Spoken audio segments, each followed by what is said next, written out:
sambil berjalan saja gitu ya mendengarkan. Nah inilah keuntungan kuliah daring ya. Jadi di jalan pun masih bisa kuliah. Gitu. Yang penting bisa mendengarkan. Ya. Oke, baik. Kita mulai saja. Bismillahirrahmanirrahim. Assalamualaikum warahmatullahi wabarakatuh. Waalaikumsalam warahmatullahi wabarakatuh. Baik, para mahasiswa yang saya banggakan, hari ini kita sudah masuk kepada tatap muka keempat ya, untuk membahas materi perkuliahan yang ketiga yang membicarakan tentang kepemimpinan dalam pendidikan. Ya. Materi dan deskripsinya sudah saya sampaikan, jadi secara garis besar sebenarnya sudah bisa Anda pahami. Ya, cuma barangkali tentu nanti ada hal-hal yang perlu mungkin Anda tanya ulang ke saya atau perlu pendalaman. Nah, di situ nanti kita akan coba diskusikan. Secara umum, kepemimpinan itu bisa kita bagi kepada dua. Ada kepemimpinan yang pemimpin itu yang sifatnya adalah pemimpin kodrati, dan ada yang sifatnya pemimpin profesi. Membedakannya sangat gampang sekali, gitu. Karena kalau pemimpin kodrati itu biasanya berada di sektor non formal, ya, itu yang pertama. Kemudian yang kedua, bahwa pemimpin kodrati itu tidak melihat kepada kompetensi, ya. Jadi, tetapi dia lebih melihat kepada memang kodratnya. Pertama, contohnya seperti seorang laki-laki, ya, seperti Pak Naga, Salman, gitu ya. Mau tidak mau, siap tidak siap, suka tidak suka, mampu tidak mampu, Anda adalah pemimpin.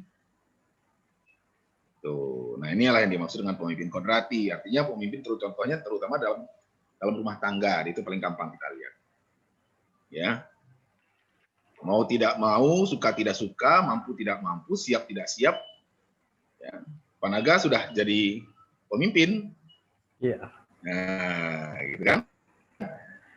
Apakah Pak Naga merasa mampu atau tidak, itu nggak bisa dihindari. Karena itu kodratnya. Itulah yang dikatakan dalam Al-Quran itu kan ar-rijalu qawwamuna 'alan nisa itu ya di situ. Bahwa seorang laki-laki itu pemimpin bagi wanita. Ya, jadi seperti apapun posisinya di rumah tangga, laki-laki tetap pemimpin. Ya, apakah mungkin pendidikan istrinya bisa lebih tinggi dari suaminya, atau mungkin jabatan dan golongannya mungkin juga lebih tinggi, atau mungkin penghasilannya lebih tinggi, atau kompetensinya lebih tinggi, tetap di sana wanita tidak bisa menjadi pemimpin. Ya, contohnya misalnya, ambil contoh saja misalnya yang fasih baca ayat itu misalnya istrinya Pak Naga, gitu kan? Tapi tetap nggak boleh istri Pak Naga menjadi imam di dalam sholat.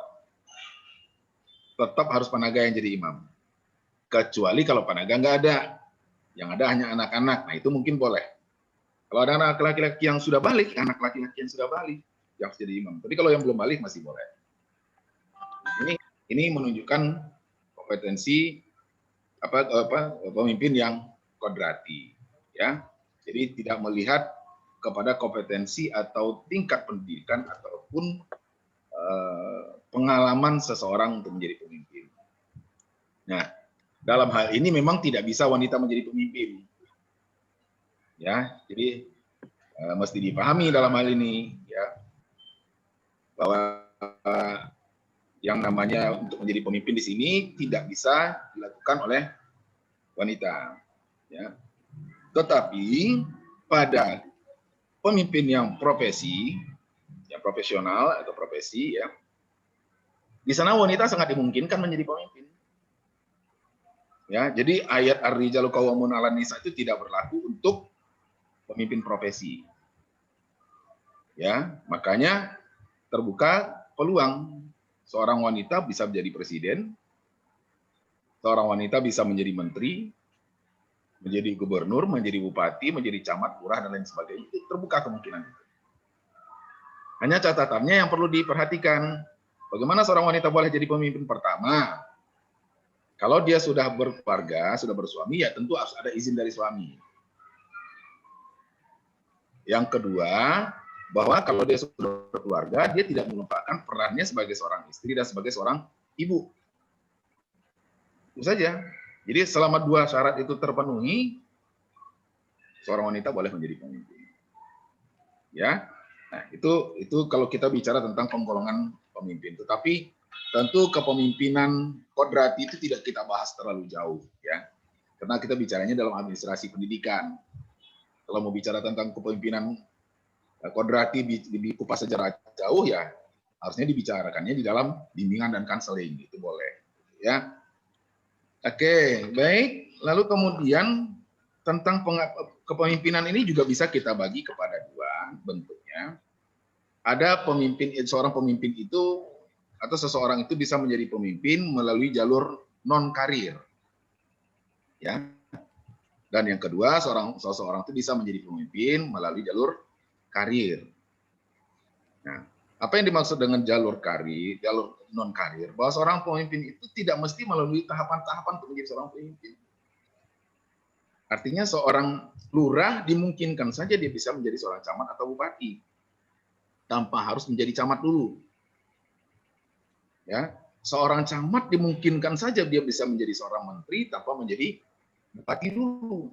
Nah, itu namanya jenjangnya tidak melalui jenjang karir, jenjang kepemimpinannya. Sementara kalau yang kepemimpinan jalur karir itu memang berangkat dari bawah. Contoh, misalnya kalau yang paling dekat dengan kita adalah kepala sekolah. Ya, seorang kepala sekolah itu, seseorang bisa menjadi kepala sekolah itu apabila dia sudah pernah menjadi guru. Jadi tidak dibenarkan seorang kepala sekolah itu kalau belum punya pengalaman menjadi guru. Ya. Tetapi masih tetap aja dimungkinkan bisa. Di mana? Ya di sekolah kebetulan yang milik keluarga. Nah, dimungkinkan saja anaknya jadi kepala sekolah kan karena milik keluarga. Tapi kalau pada sekolah negeri atau pada sekolah-sekolah swasta yang profesional, hal itu tidak dibenarkan. Ya, itu barangkali untuk pembuka diskusi kita pada sore hari ini. Silakan kalau ada yang kurang dipahami dari deskripsi materi saya, silakan kita diskusikan. Siapa yang mau menanyakan, silakan. Kita buka kesempatan. Saya mau nanya, Pak. Oke, silakan Pak Naga. Assalamualaikum. Waalaikumsalam warahmatullahi wabarakatuh. Pertanyaannya ini Pak, di dalam tipe atau gaya kepemimpinan ini ada laissez-faire, ini kan dari bahasa asing sepertinya, mungkin perlu penjabaran seperti apa sih laissez-faire itu gitu. Yang kedua itu Pak,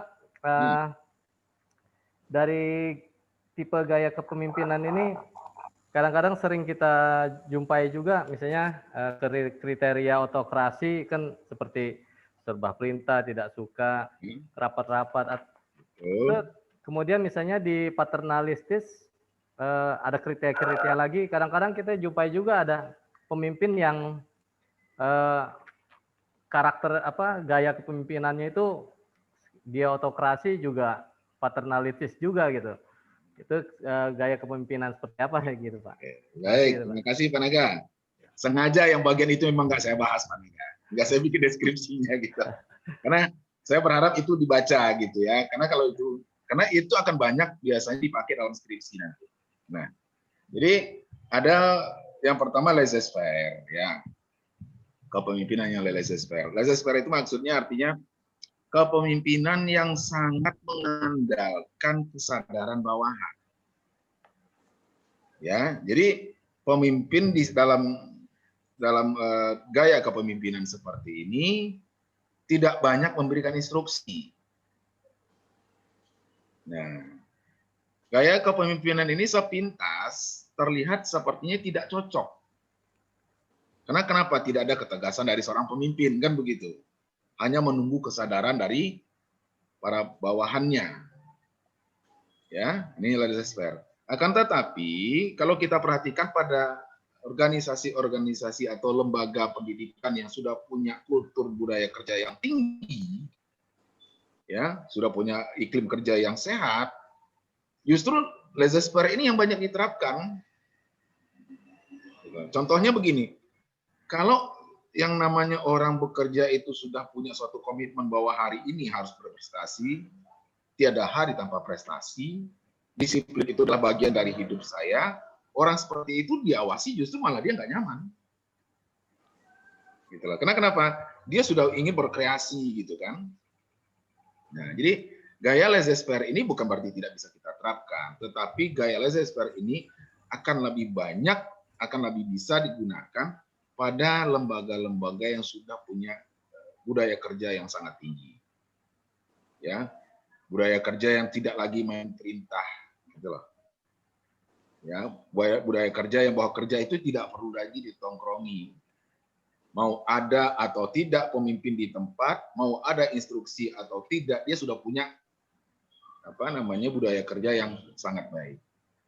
Nah, ini laissez-faire ini hanya memang bisa diterapkan pada lembaga-lembaga yang memang sudah punya komitmen yang sangat tinggi terhadap mutu. Ya. Kemudian yang kedua ada paternalistis.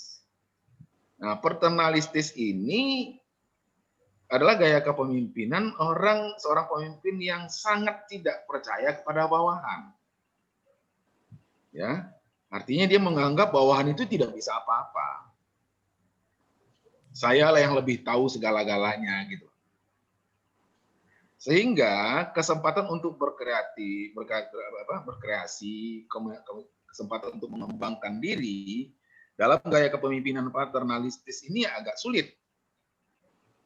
Karena semuanya selalu didampingi ya oleh pimpinan. Jadi menganggap bahwa yang namanya bawahan itu tidak mampu. Jadi dia menganggap ini kalau nggak saya yang memimpin ini nggak akan bisa selesai. Nah gitu kira-kira. Nah ini gaya paternalistis ya. Kemudian ada yang disebut dengan otokratis yang serba perintah ya. Tidak suka ada rapat-rapat dan musyawarah. Ya. Gaya kepemimpinan otokratis ini bukan berarti juga sepenuhnya jelek, tidak. Tapi gaya kepemimpinan otokratis ini ada waktu-waktunya memang harus dilaksanakan. Contohnya misalnya di bidang pertahanan, ya itu butuh disiplin yang tinggi di situ kan.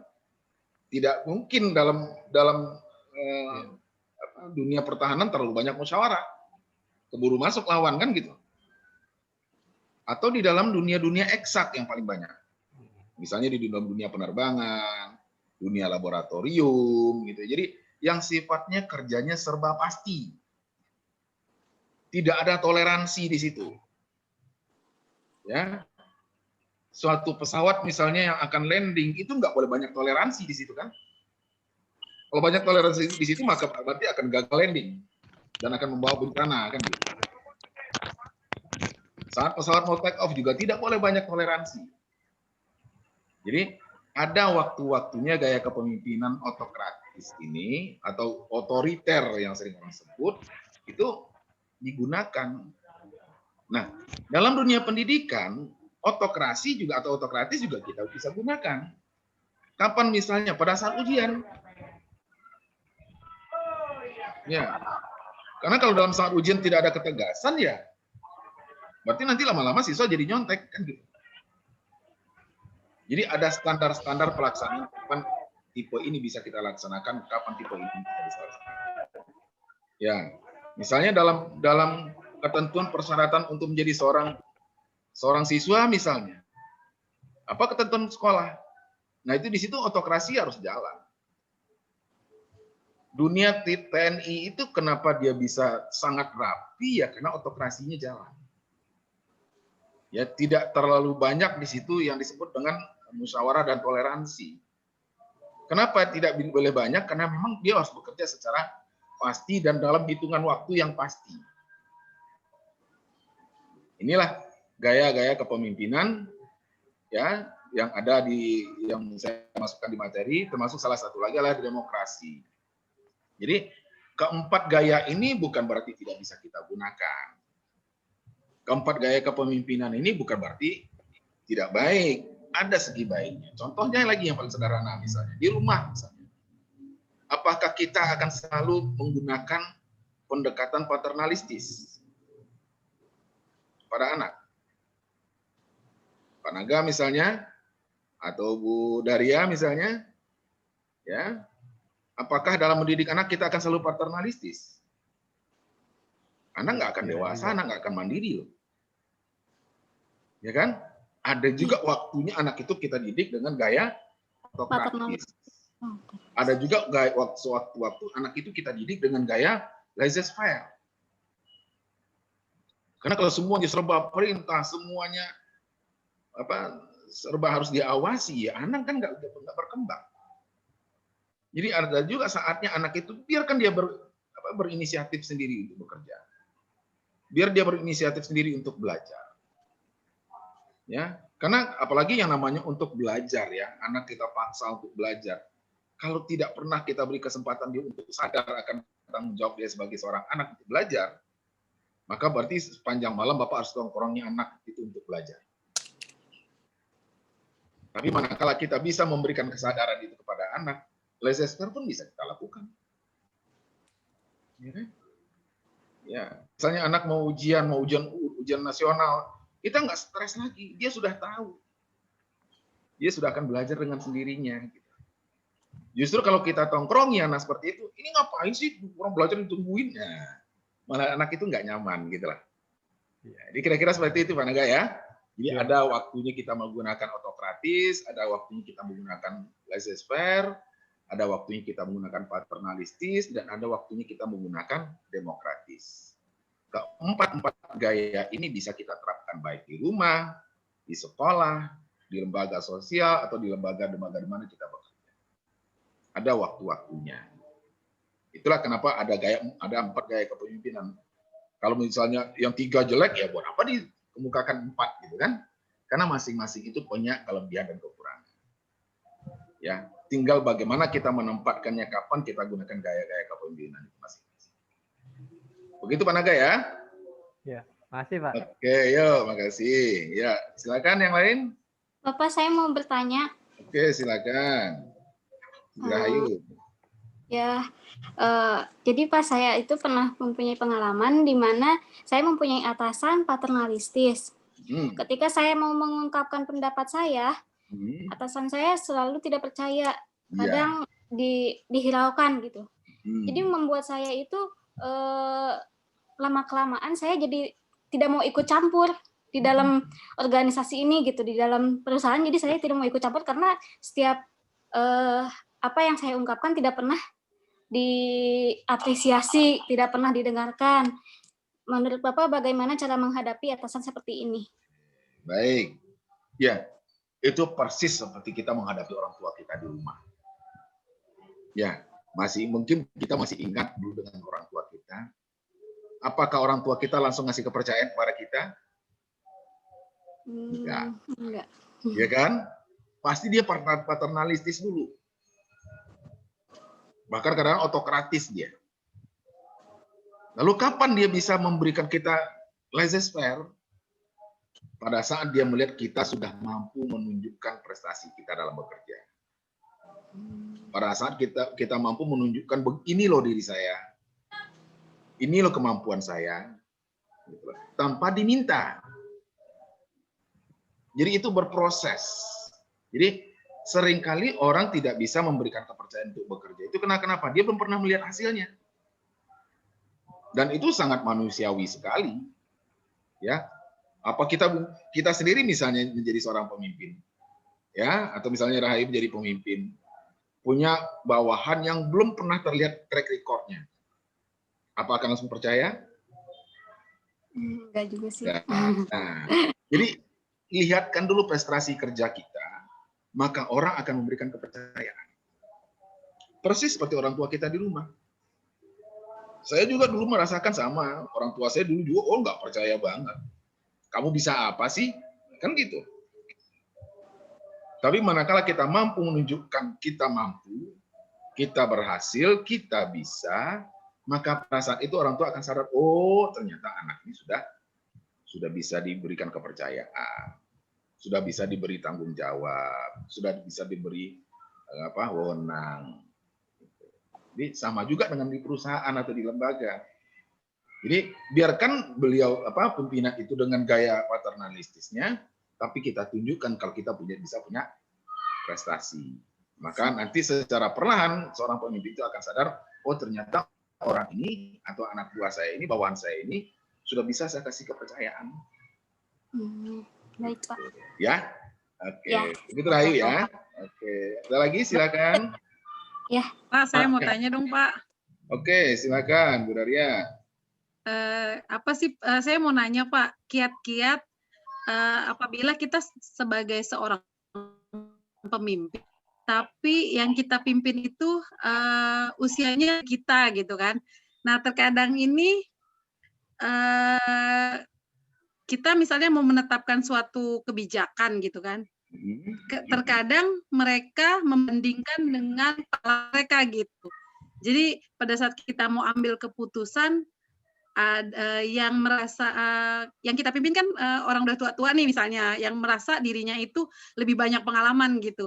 Sedangkan terkadang yang kita hadapi sekarang ini kan justru penuh tantangan yang justru di masa lalu tidak ada gitu. Terkadang masalahnya mungkin tidak ada di masa lalu, tapi justru adanya ya kayak gini aja pakai PJJ atau ONE kan mungkin zaman dulu nggak ada gitu kan. Nah, kira-kira kiat-kiatnya gimana sih Pak? Mungkin yang tidak menyinggung perasaan bawahan kita yang di bawah kita yang merasa yang mungkin usianya lebih tua dari kita gitu. Oke, baik, terima kasih Bu Daria. Ya, bagaimana menyikapi cara memimpin orang yang usianya jauh di atas kita? Ya, nah, pertama orang yang kita pimpin, yang kalau memang usianya jauh di bawah kita, dia pasti akan melihat gaya kepemimpinan kita dulu. Apakah kita akan menunjukkan power kita di situ? Menunjukkan bahwa kita adalah orang yang di atas, orang yang serba bisa, atau seperti apa? Ya, kalau kita sudah menunjukkan bahwa kita seorang yang serba bisa, bahwa kita adalah orang yang hebat, bahwa kita yang lebih tahu, maka mereka akan antipati. Karena bagaimanapun juga kita tidak bisa pungkiri yang namanya pengalaman di lapangan itu kadang-kadang juga sangat berpengaruh. Gitu. Mereka lebih dulu di lapangan daripada kita. Ya. Jadi bagaimana sikap kita? Sikap kita adalah mengajak, ya, melibatkan.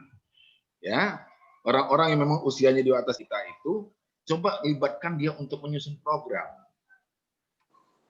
Lalu kita sampaikanlah, ini loh tantangan sekarang, seperti ini loh kondisi sekarang, ini loh tuntutan sekarang.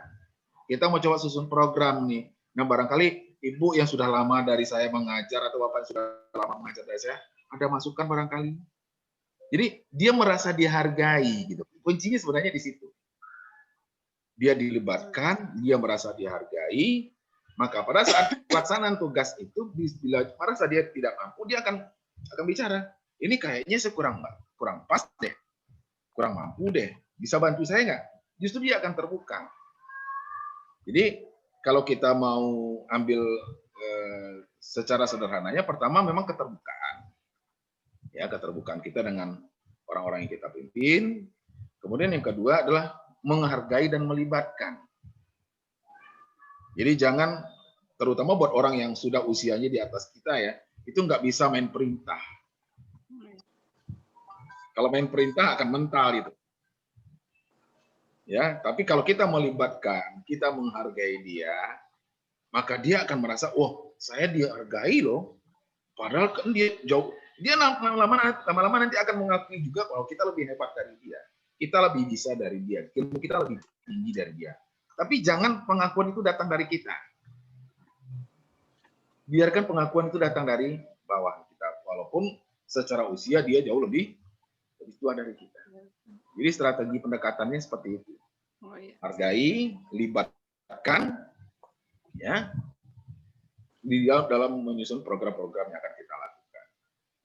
Insya Allah orang-orang seperti itu akan terbuka. Ya, oke, ya, itu dari ya. Siap, Pak. Makasih, Pak. Ya. Pak, mau tanya dong. Yo, sama-sama. Ada lagi? Yo, silakan. Siapa? Saya, Pak. Ya, silakan. Tadi kan sudah dijelaskan tentang kepemimpinan, tentang strategi, kan Pak, tentang apa namanya, cara. Nah, apabila kita seorang leader atau seorang pemimpin Pak gitu kan, pada saat kita mengambil keputusan yang sangat krusial gitu, yang sangat penting, kadang-kadang kan kita kan ngeblank Pak gitu kan, mau kanan kiri nggak bakal bisa, yang menentukan kan diri kita gitu kan Pak. Nah, cara atau teknik gimana Pak gitu biar kita itu biar nggak salah jalan gitu. Okay. Contohnya kan seperti yang ada di kerjaan saya gitu kan, ditanya teman malah tidak bisa menjawab, tidak bisa mengambil keputusan kan gitu. Kadang kan kita itu butuh yang namanya masukan atau arahan kan gitu. Itu yang saya alami itu kadang-kadang ngeblank, kadang-kadang bahkan ini bukan masalah satu orang dua orang saja gitu. Padahal ini untuk banyak orang gitu. Itu saja ya. Pak. Oke, baik, terima kasih Pak Ilyas. Ya, bagaimana cara kita mengambil keputusan di saat-saat genting yang kita tidak bisa mendapatkan masukan dari orang lain. Ya, nah, cara mengambil keputusan dalam kondisi-kondisi seperti ini, pertama tentu berangkat pada pengalaman dulu, pengalaman dan kompetensi kita. Ya, artinya kita tentu sudah belajar tentang cara mengambil keputusan. Ya. Kemudian yang kedua, ya, kalau kita sudah belajar cara mengambil keputusan, dan yang kedua tentu pengalaman. Seperti apa pengalaman kita selama ini dalam mengambil keputusan, ya. Nah, yang ketiga, bila masih dimungkinkan untuk meminta pendapat dari orang-orang yang bekerja dengan kita, maka itu dimungkinkan, ya. Tetapi yang terakhir paling tidak, ya. Nah, ini larinya ke pendekatan agama memang jadinya. Bagaimana pendekatan agama? Ya, apabila kita mengambil suatu keputusan, ya coba lakukan pendekatan pada Allah. Bisa kita istikharah, ya. Bisa kita duduk merenung sebentar, ya, berdoa. Kemudian ya ambillah keputusan. Ya. Ya. Keputusan yang kita ambil itu pasti ada resiko. Ya, tidak ada keputusan yang tidak ada resiko. Tapi bagaimana cara kita mencari resiko yang terkecil, itulah yang menjadi peran kita di sana. Disitulah ilmunya. Karena apapun yang kita lakukan di dunia ini ada resiko semua. Tapi bagaimana cara kita meminimalisir resiko, itulah kuncinya. Jadi buat Pak Ilyas, dalam kondisi-kondisi seperti itu, ya itu berarti dituntut memang pertama adalah pengalaman. Ya, yang kedua pengetahuan. Kemudian yang ketiga adalah kehati-hatian, ya, seraya berserah diri kepada Allah. Jangankan untuk orang lain, untuk diri kita sendiri aja kadang-kadang kita nggak berani mengambil resiko loh. Nggak berani mengambil keputusan. Tapi di saat kita tidak berani mengambil keputusan, itu peluang hilang. Nah, kan gitu. Karena kadang-kadang seringkali peluang itu datang tidak dalam waktu yang lama. Butuh sikap kita. Ini mau kita ambil apa tidak? Nah, jadi disitulah kehati-hatian kita sebagai seorang pemimpin maupun sebagai seorang individu dalam mengambil keputusan apapun itu bentuknya. Ya, jadi yang pertama harus ada ilmunya, yang kedua ada pengalaman, baru yang ketiga ya kita punya Tuhan, kita berdoa, minta petunjuk, minta kekuatan, ya mungkin ya paling tidak misalnya kalau dalam sendirian ya kita mungkin istikharah 2 rakaat, minta petunjuk kepada Allah, ya Allah berikan saya petunjuk agar saya bisa mengambil keputusan yang baik, yang terbaik di antara yang baik. Karena ada kadang-kadang yang rahasia keputusan itu yang tidak kita tahu, yang tidak terjangkau oleh akal pikiran kita. Makanya disitulah perlu peran doa kepada Allah. Kan baik menurut manusia belum tentu baik menurut Allah. Nah, di situ barangkali perlunya kehati-hatian kita dan perlunya kita melakukan beberapa langkah dalam mengambil keputusan. Dan biasanya insya Allah kalau keputusan itu kita ambil sudah berdasarkan istikharah, sudah berdasarkan perenungan, biasanya penyesalannya nggak ada. Ya, kalaupun toh ada hal yang kurang pas, biasanya kita bisa membalikan lagi. Oh ya, mungkin ya inilah yang terbaik. Ya, begitu Pak Ilyas ya. Iya, Pak. Makasih, Pak. Oke, baik. Terima kasih. Ada lagi? Silakan. Saya Oke, silakan. Ya. Bismillahirrahmanirrahim. Nah, Ditulis di dalam deskripsi. Di sini kita dituliskan bahwasanya banyak orang ketua RT, ketua RW yang mana pendidikannya hanya SLTA, sedangkan yang dipimpin atau masyarakatnya itu yang sarjana, magister, bahkan dokter ya. Yang saya mau tanyakan, seringkali gitu ya, bahkan kita nggak mau repot. Terkadang di paradigma kita kan jadi pemimpin itu bisa dikatakan ya pasti repot gitu ya, atau nggak mau berkorban gitu. Jadi korban kalau biasa kita jadi korban dan sebagainya. Sebenarnya potensi ada dimiliki oleh setiap mungkin beberapa dari mereka yang sarjana, magister maupun dokter. Karena nggak mau repot, terus menganggap bahwa ini seolah-olah menjadi korban apalah dan lain sebagainya. Mungkin ada motivasi dari antum gitu. Orang apa sih manfaat terbesar gitu ya? Jika seseorang itu memimpin dalam sebuah organisasi maupun dalam sebuah kelompok seperti itu. Ya. Jadi sebenarnya pendidikan itu tidak menggambarkan seseorang mampu untuk menjadi seorang pemimpin. Ya. Seringkali orang berpendidikan ya S2, berpendidikan S3, tapi kalau disuruh jadi pemimpin dia nggak bisa. Bukan memang tidak mau, tidak bisa. Nah, kenapa? Yang namanya menjadi seorang pemimpin itu ya peran bakat juga tidak kalah pentingnya di situ.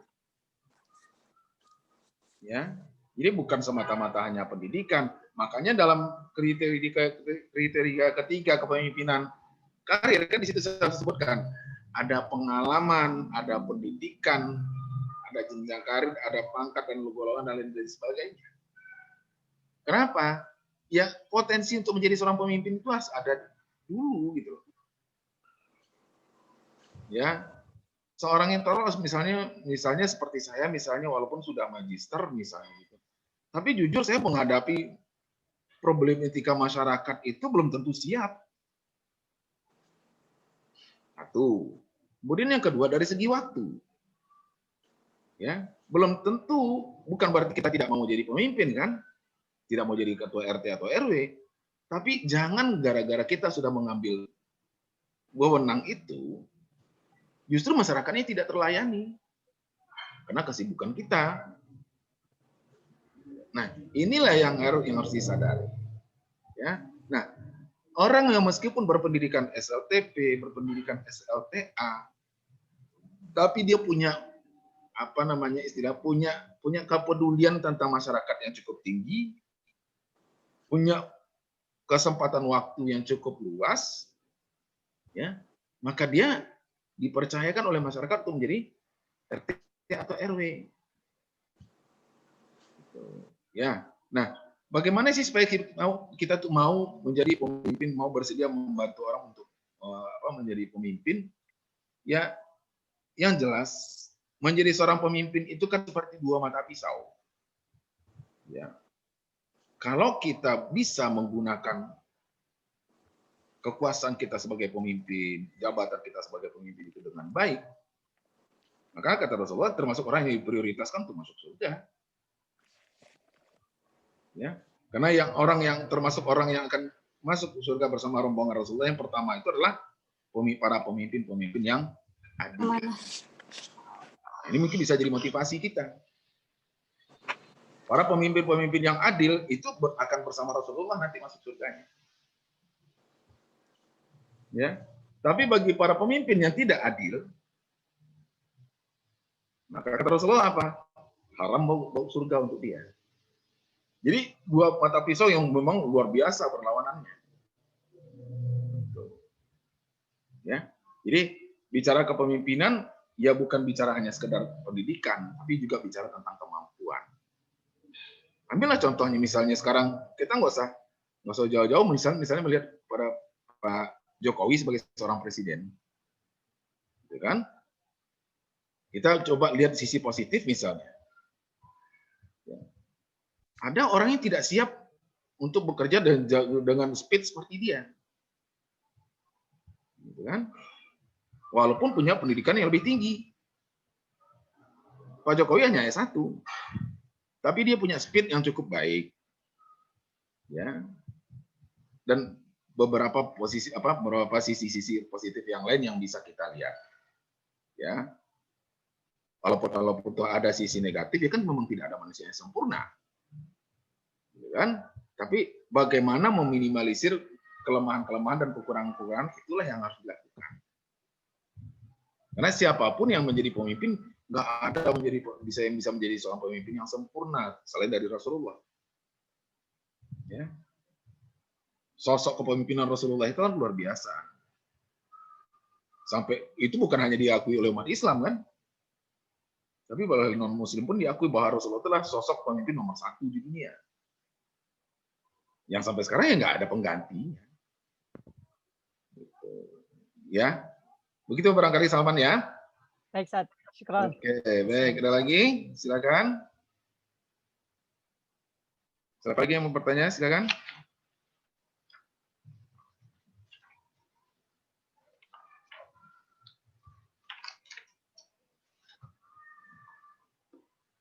Materi kita hari ini lebih kurang deskripsinya ada 5 halaman. Silakan kalau ada yang mau ditanyakan.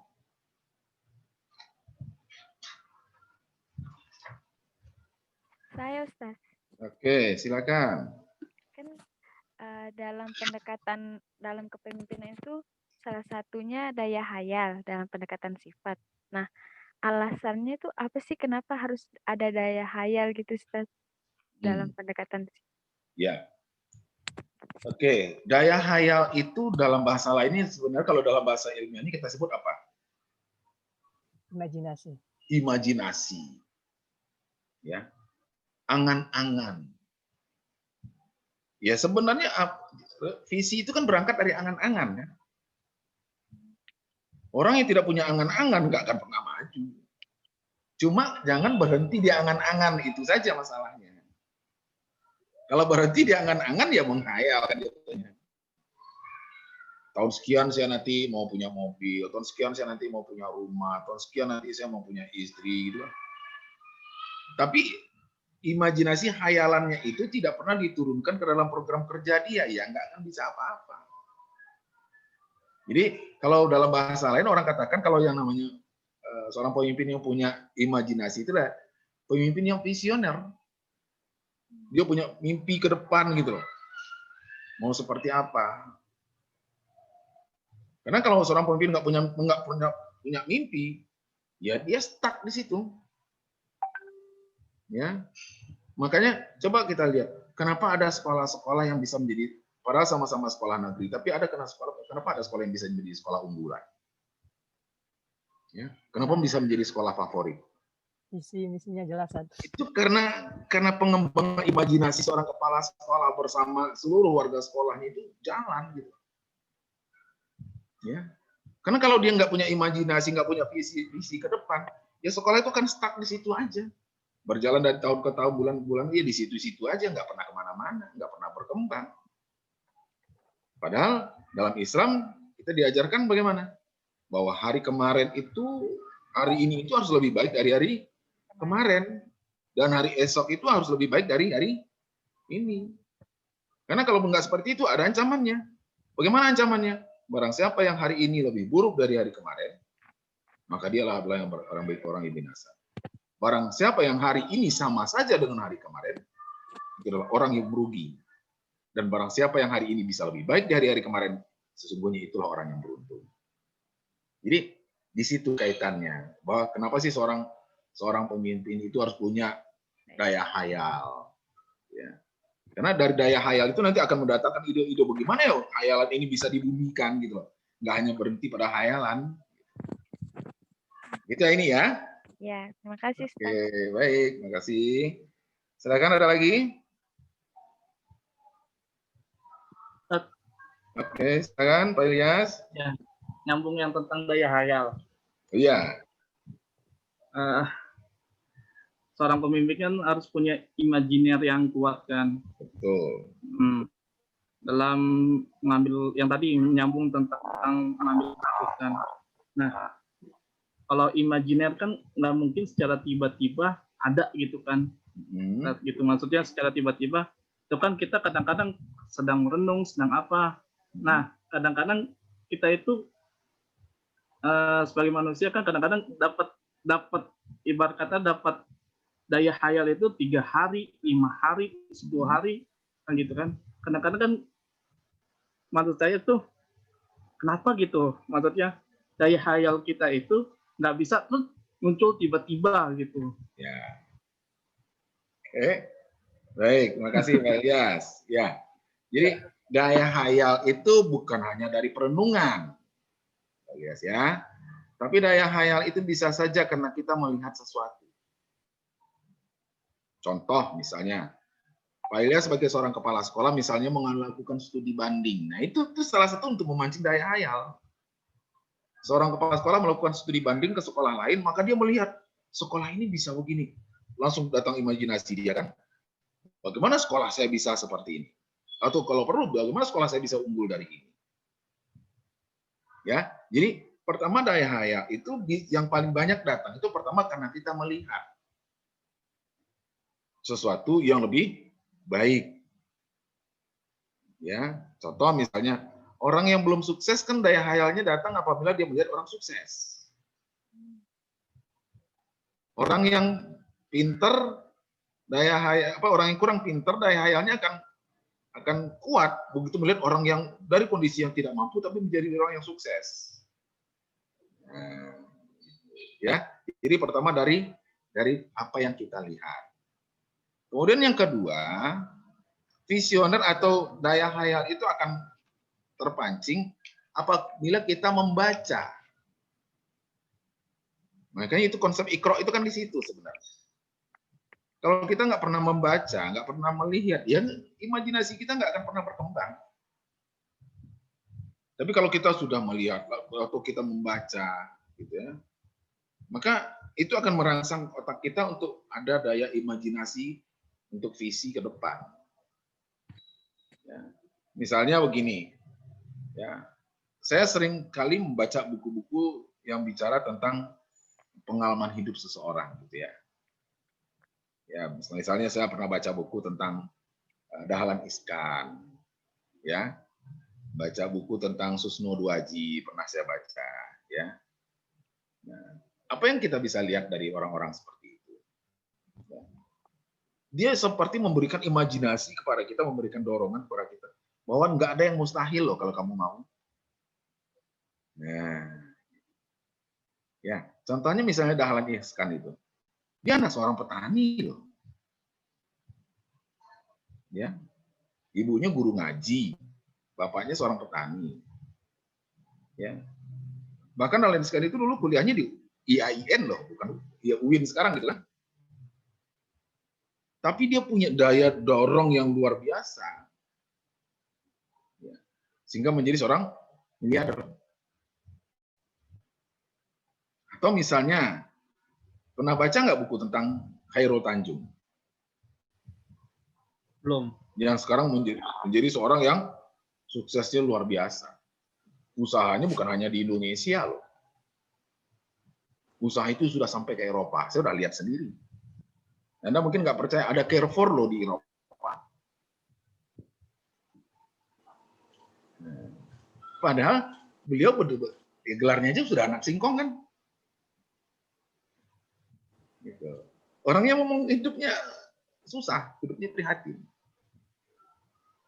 Ya, tapi dengan dia punya visi, bagaimana saya nggak mau hidup saya akan begini terus. Saya ke depan tuh maunya begini, maunya begini, maunya begini. Dan itu dia realisasikan, gitu loh. Dahlan Iskan itu kan, menurut saya itu sosok orang yang pekerja keras yang luar biasa. Sampai livernya hancur. Itu liver yang dia pakai untuk hidup dia sekarang itu kan bukan liver dia lagi. Itu dicangkok dari orang lain yang menyumbangkan livernya untuk Pak Dahlan Iskan. Ya. Jadi tidak ada. Jadi Pak Dahlan Iskan itu seperti tidak mengenal lelah, mengenal sakit, mengenal capek, mengenal putus asa, mengenal sakit, dalam mewujudkan imajinasi dia. Dan sekarang ya dia nikmati. Dan itu kan sebenarnya sama dengan apa yang Allah katakan dalam Al-Quran kan. Aku nggak akan pernah merubah nasibmu sebelum kamu berjibaku untuk melakukan perubahan untuk dirimu sendiri. Ini visi seorang pemimpin itu seperti itu. Jadi dari membaca, dari melihat, dari membaca, kemudian dari share dengan orang lain, itu akan membuat kita termotivasi untuk punya mimpi dan mimpi. Ya, contohnya dulu, saya punya mimpi misalnya begini. Saya dulu masih ingat banget dulu, masih TV-nya, masih TVRI aja kan. Dulu kan ada, masih sekarang kan masih ada sinetron itu, sinetron Sidul gitu kan. Itu suatu sinetron yang menurut saya punya visi yang luar biasa. Ya, bagaimana dia ditantang oleh babenya nggak boleh kerja ke luar daerah, gitu kan? Bagaimana yang dia diperlakukan mawar dia harus masih tetap menarik oplet dan sebagainya. Tapi dia punya visi bahwa saya harus maju. Jadi dari situlah, dari apa yang kita lihat, dari apa yang kita dengar, dari mana kita men-share, di situ imajinasi itu akan berkembang. Ya, begitu Pak Ilyas ya? Ya Pak, makasih Pak. Oke, baik. Silakan yang lain kalau masih ada. Kita masih punya waktu. Saya ingin bertanya. Oke, silakan Reza. Iya, apakah menjadi seorang pemimpin itu harus pandai berbicara, Ustadz? Ya, itu aja. Oke, baik. Terima kasih. Apakah seorang pemimpin itu harus mampu pandai berbicara? Diharap bukan mahir ya, tapi pandai. Mahir dengan pandai beda loh ya. Kalau pandai berbicara harus. Kenapa? Kalau misalnya seorang pemimpin tidak bisa bicara, tidak bisa menyampaikan ide-idenya, maka fungsi koordinasi yang kita bahas minggu lalu itu nggak akan jalan. Fungsi koordinasi dan fungsi komunikasi dalam sebagai seorang pemimpin itu nggak bisa dijalankan. Akhirnya program yang dia buat nggak bisa dilaksanakan secara maksimal. Tapi komunikasi yang bicara yang dimaksud di sini itulah bagaimana dia bisa menyampaikan ide, bagaimana dia mengajak orang untuk bersama bergabung, bagaimana mengajak orang untuk sama-sama memikirkan kemajuan ke depan, gitu kan? Itu yang diperlukan sekali. Karena banyak orang memang, coba Anda lihat, kadang-kadang pengarang buku itu bicara memang nggak bisa, tapi dia berkomunikasi lewat tulisan. Nah, itu juga bagian dari komunikasi. Gitu. Ya, ada orang banyak menulis tuh paling nggak bisa dia, kenapa nggak betah nulis gitu. Tapi kalau bicara, wah bisa 2 jam 3 jam nggak habis kalimat dia gitu kan. Nah, tapi yang dibutuhkan untuk seorang pemimpin itulah bagaimana dia bisa mengkomunikasikan antara program kerja dengan semua orang yang berada dalam lingkup kelompoknya atau organisasinya. Ya, supaya dengan komunikasi itu program kerja ini bisa sama-sama dilaksanakan, bisa sama-sama dipertanggungjawabkan, dan bisa sama-sama merasa memiliki. Itu yang penting sekali sebenarnya, fungsi komunikasi di situ. Tapi bukan berarti seorang pemimpin itu harus mahir berbicara seperti orator, seperti Bung Karno misalnya, itu enggak mesti begitu. Ya, ambillah contohnya, misalnya kalau kita lihat dari kepemimpinan kita yang ada, misalnya Pak Habibie kan orangnya nggak banyak bicara, ya orangnya banyak kerja kan gitu, banyak menulis, tapi dia tetap bisa menjadi seorang pemimpin. Bahkan sekarang ini kalau kita melihat banyak sekali tulisan-tulisan yang akhirnya mengungkap apa yang selama ini tidak diketahui dari kiprahnya seorang Pak Habibie. Ya. Bahkan ya kalau kita lihat kan memang beliau orangnya bicaranya kan nggak banyak, tapi tidak banyak bicaranya ternyata beliau seorang yang romantisnya luar biasa, ya kan, sampai diangkat ke dalam film kan, bagaimana romantisnya beliau dengan Ibu Ainun gitu kan.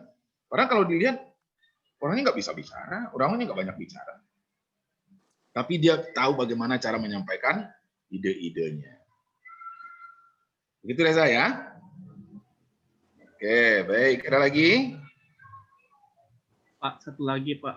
Oke, silakan Pak Ilyas. Ya. Tentang pemimpin gitu Pak. Pemimpin. Ya. Saya sih udah mengalami yang namanya 3 periode pemimpinan Pak. Oh. 3 periode ini pemimpin kan beda-beda. Nah, yang terakhir ini kan yang saya lihat kan apa namanya, dia mau dikasih masukan apa segala macam, tapi kita harus mengikuti kepemimpinannya dia gitu Pak. Sedangkan daya kemampuan kita itu belum sampai apa yang dipikirkan gitu Pak. Nah, gitu. Contohnya kita lagi belajar S1, dia sudah belajar S3.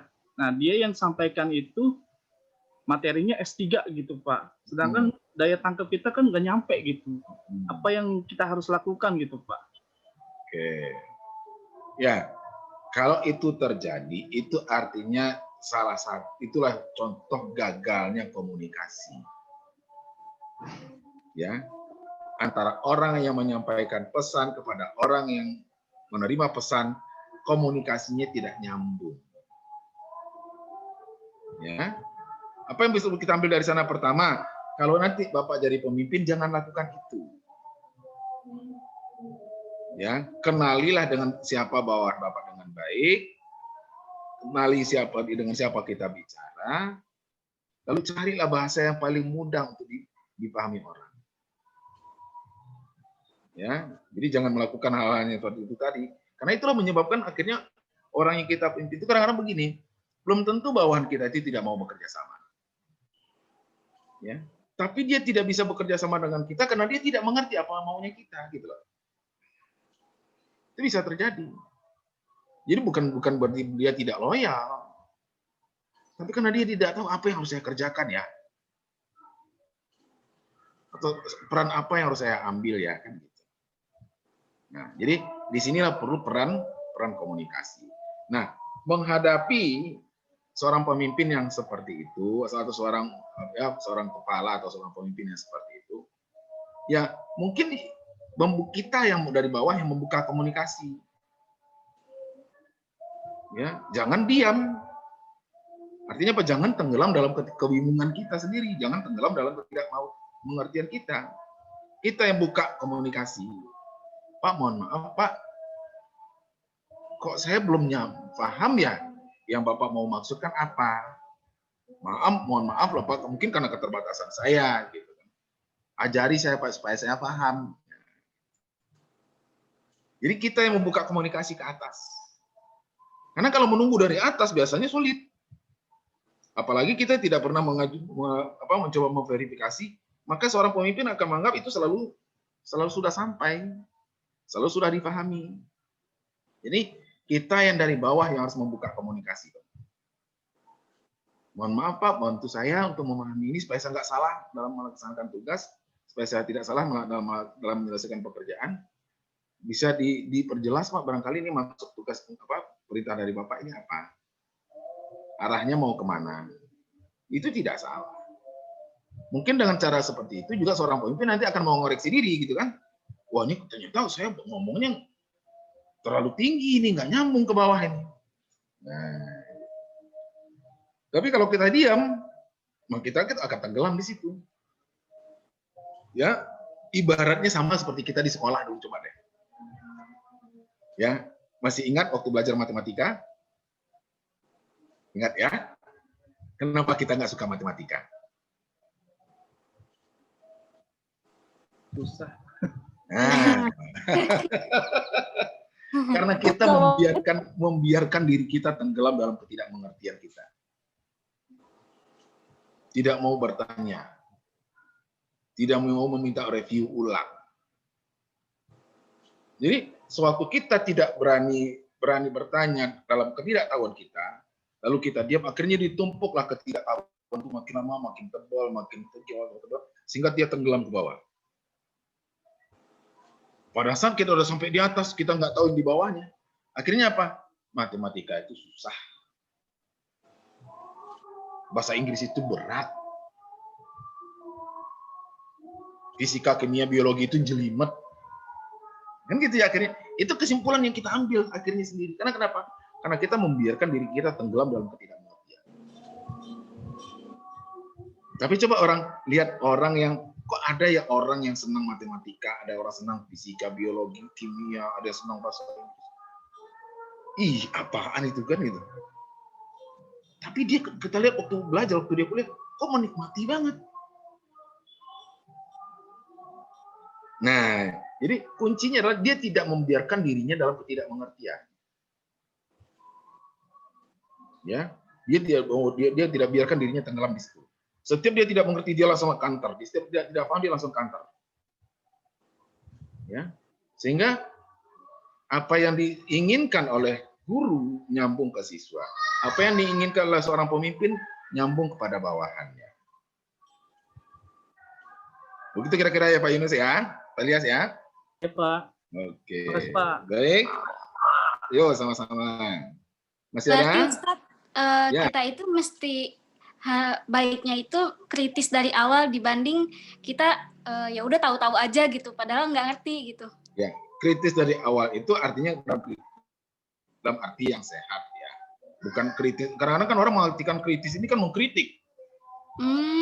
Dan itu yang saya maksud. Jadi yang dimaksud dengan kritis di sini adalah apabila kita tidak mengerti, kita tidak paham, jangan diam ke dalam ketidakpahaman kita. Ya, jangan diam di situ. Tapi counter langsung. Apa sih maksudnya? Bagaimana sih caranya? Mau diapain ini? Sehingga kita benar-benar punya pemahaman yang pas gitu loh. Orang bekerja kalau dalam ketidaktahuan, ya, dalam ketidakpahaman, bekerjanya nggak nyaman loh. Boleh Anda rasakan itu. Kita nggak paham nih apa pekerjaan yang harus kita lakukan, tapi kita suruh kerjakan. Lalu kita kerjakan juga, sementara kita nggak paham, nggak nyaman loh. Dan kita seperti tertekan di situ. Ih, ini apa sih? Ini mau diapain sih? Tapi begitu nggak paham, berani nggak nanya? Nggak berani, ya semakin nggak nyaman kerja. Gitu. Jadi kalau kita mau nyaman dalam bekerja, ya, dalam hal apapun aktivitas kita, kalau memang kita tidak nyambung, kita tidak paham, tanyakan. Tidak salah di situ, nanti itu tidak mengurangi harga diri kita. Justru dengan caranya kita bertanya itu, kita nanti akan punya satu kekuatan yang datang dari dalam. Oh, ini mah begini maksudnya. Nah, begini yang datang dari dalam itu kekuatan. Oh, begini. Wah, ayo, nah, kan gitu. Jadi kekuatan itu akan datang dari apabila kita mengerti. Cobalah Anda rasakan sendiri. Anda kan masih kuliah sekarang nih. Nah, saya mau tanya, bagaimana Anda kuliah dalam mata kuliah bahasa Inggris dan bahasa Arab? Bahasa Inggris susah, kalau bahasa Arabnya enak. Kalau bahasa Inggris malah saya lebih paham, tapi bahasa Arab malah buta. Nah, kenapa? Karena kita membiarkan diri kita dalam ketidakmengertian. Coba di setiap poin yang kita tidak mengerti itu gali. Kita tanyakan. Ya, karena begini loh, suatu pekerjaan itu akan terasa nikmat atau belajar itu akan terasa nikmat manakala kita mengerti. Ya, coba dulu kenapa Anda bisa senang dengan guru favorit Anda dengan mata pelajarannya? Sehingga Anda mendapatkan nilai terbaik karena Anda paham. Ya, karena kita paham. Tapi begitu kita tidak paham, kita nggak nyaman loh. Sama seperti apa yang Anda katakan tadi. Ya, saya dulu juga kenapa bahasa Inggris saya ketinggalan terus ya karena ya itu. Begitu nggak ngerti saya diem takut gitu kan. Akhirnya lama-lama apa? Nggak nyaman belajar bahasa Inggris. Ya. Tapi begitu masuk dalam dunia kerja dibenturkan lagi saya dengan bahasa Inggris, mau nggak mau harus belajar kan gitu. Nah, jadi dalam kita menghadapi seorang pemimpin atau dalam melakukan aktivitas apapun, pemahaman itu penting. Dan itu tadi kuncinya saya katakan tadi, tadi saya nanya ya, bahwa komunikasi itu perlu. Jangan sampai kita nggak nyambung. Ya, gitu ya. Oke, ada lagi? Saya mau nanya. Ya. Di bagian orientasi kepemimpinan kan terdapat sistem dan persona. Yang dimasuk dalam sistem dan persona itu apa, Pak? Itu di materi, enggak saya kupas di materi berikutnya ya? Enggak ya? Tatap muka kelima enggak ya? Di sepintas oke, kita bahas ya. Memang enggak semuanya saya angkat memang. Itu supaya Anda begali ya. Jadi apa dimaksudnya sistem? Nah, pendekatan sistem adalah pendekatan yang pasti. Dia lebih mengutamakan kepastian. Ya. Jadi kalau kita lihat dalam uraian ini di situ dikatakan bahwa pendekatan sistem itu lebih berorientasi kepada kuantiti. Jumlah produk. Orientasinya hasil. Nah, kira-kira lebih gampang gitulah. Kalau yang pendekatan sistem itu orientasinya hasil. Sementara kalau pendekatan persona itu orientasinya proses. Apa maksudnya? Kalau pendekatan sistem, bagaimana saya bisa meraih ini? Bagaimana saya mendapatkan ini? Bagaimana saya mendapatkan keuntungan yang besar? Bagaimana saya mendapatkan nilai yang besar, nilai yang lebih? Tapi perhatikan nggak orang sekeliling kita? Ya. Tapi kalau pendekatan persona, ya, seorang pemimpin itu lebih mengutamakan kenyamanan bawahannya dalam bekerja. Kamu nyaman nggak bekerja di sini? Gajimu cukup nggak? Gitu kan? Nah, itu pendekatan persona itu. Ya. Tapi kalau pendekatan sistem itu pendekatan pasti. Dia nggak suka taruh menawar di situ. Ya, contohnya misalnya dalam dunia TNI, pendekatannya ke pendekatan sistem, maju, ya, serang, tembak, kan gitu. Nggak bisa pada saat mau menembak itu, aduh jangan, kasihan dia pasti punya anak nih, oh gitu ya udah. Balik musuh Anda yang nembak Anda. Nah, ini pendekatan persona dan pendekatan sistem seperti itu. Jadi kalau sistem itu pendekatannya lebih berorientasi kepada hasil, kuantiti. Bagaimana suatu pekerjaan itu bisa diselesaikan? Terserah Anda nyaman atau tidak dalam bekerja. Nah, itu pendekatan sistem itu. Sementara kalau pendekatan persona, hasil itu nomor sekian. Yang penting Anda nyaman dulu bekerja di sini. Nah, kira-kira begitu. Ya, begitu yang di saya. Oke, baik. Karena sudah mau mendekati maghrib, ya. Kalau memang masih ada pertanyaan, mungkin nanti minggu depan bisa kita bahas lagi, ya. Atau mungkin Anda bisa chat saya juga WA saya juga boleh, ya, untuk menanyakan kalau ada hal-hal yang masih belum Anda pahami. Dan atas perhatian dan kerjasama serta keaktifan Anda dalam perkuliahan kita pada hari ini, saya ucapkan terima kasih, dan atas segala kekurangannya saya mohon maaf.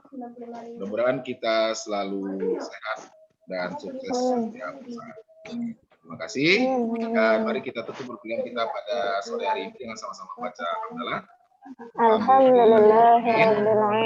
Dan sebelum saya tutup, tolong saya ingatkan supaya semuanya buka e-learning dulu ya, supaya absensinya bisa tercover. Ya. Oke, baik, terima kasih segala perhatiannya, dan selamat menunaikan ibadah salat maghrib. Bila taufik wa hidayah, wassalamualaikum warahmatullahi wabarakatuh. Waalaikumsalam warahmatullahi wabarakatuh. Semoga berkah. Terima kasih. Syukran Ustaz. Jazakumullah khair. Terima kasih, Pak. Terima kasih. Assalamualaikum. Terima kasih Ustaz. Salam. Waalaikumsalam warahmatullahi wabarakatuh. Habis ini apa? Habis ini? Glodok.